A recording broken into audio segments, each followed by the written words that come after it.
Give me my props. Give it to me. I told you I had a feeling that the Pacers would win this series, and the series is not over yet. But I told you, I said the Pacers are deep. Are deep. That's the only thing that I could say. I told you it was for me to say this is the craziest thing for me to say that the Pacers even had a chance against OKC. And at times in this game, it did not look like the Pacers really had a chance. Even though at halftime, the ESPN crew was vilifying the Pacers for not doing the damn thing. And I think they were only down by like 13, 14 at halftime, which isn't bad. We've seen way more teams down by more, 20 points, 30 points, 15 points and stuff like that. But they were vilifying the Pacers for being down by like 14 at halftime like it was something big. And I'm not going to lie, at no time did I think the Pacers were going to win this game. Even with 3 minutes to go, I didn't think the Pacers was going to win this game. But I told you the only feeling that I had, which was a crazy feeling, that the Pacers had a chance because they are deep. They had 6 guys in double figures. And to me, that was the only concerning thing to me in this series that will give the Pacers a chance because they were so deep. I think that OKC hadn't seen this type of deepness from any team. And I told you that will be the big thing to me, that the Pacers will keep coming at them with guys coming off the bench. And 6 guys had double figures. No guy had 30 points. SGA did his thing. All these people talking this trash about, SGA foul bait. We really haven't seen this for about, 3-4 games from SGA. He's just been putting up points without foul baiting. And you got to give the man his props for that. But, man, this is crazy. I don't even know what to say about this. The Pacers, they done changed the home court advantage now. I think they still have to play for their lives. They can't take this for granted. Like, okay, we still won from OKC and things like that. I don't think they can take this for granted. Like, okay, next game 2, we're just going to say, okay, we're just going to give up. We're going back home, and it's tied 1-1. No, they got to keep playing, man. This is OKC Thunder.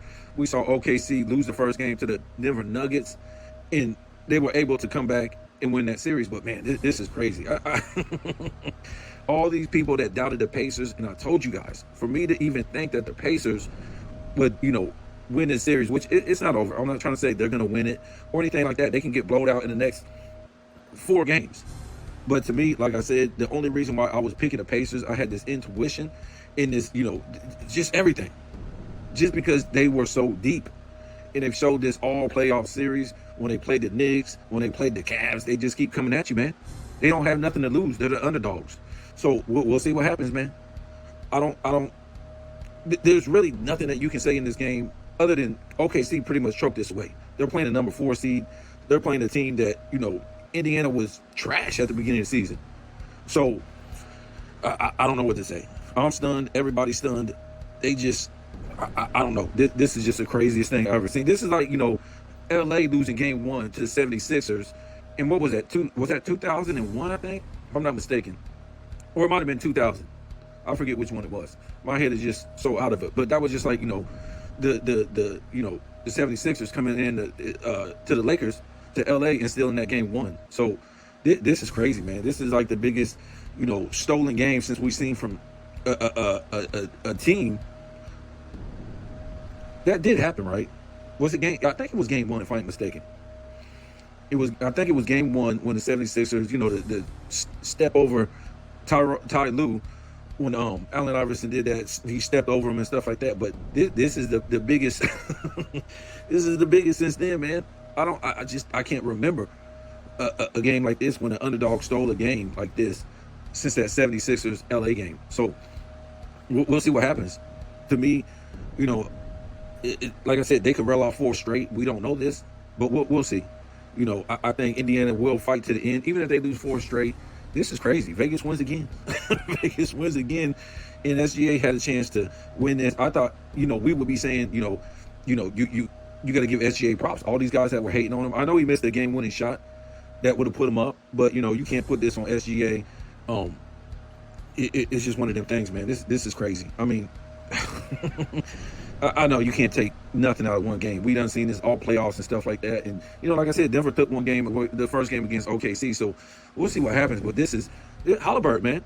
Everybody left this guy for dead. He was voted the most overrated player. And this guy had been more clutch than LeBron James in the playoffs. He's probably been the most clutch of all time.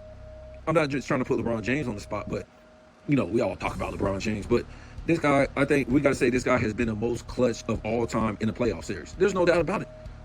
Series after series, Haliburton has hit clutch shots. In his pink rainbow shoes that he done came out with. This is crazy. You guys tell me what you think. You guys know I'm not a big stat guy, and to me, stats in this era, it really don't mean nothing. LeBron James made an All-NBA second team off of his weak stats, and if he didn't make the second team, he was going to make the third team. And his stats are just inflated. They're empty stats and stuff like that. This is crazy, folks. Tell me what you think. I want to say so much, but I don't know what to say. This is just nuts. This is crazy to everybody. You know what I'm saying? This is looking bad for Scat, though. Because he tried to say this OKC is an all-time great team and nobody can stop them and all this stuff. And, here they go. They collapse again. But, most people still have OKC to win this series.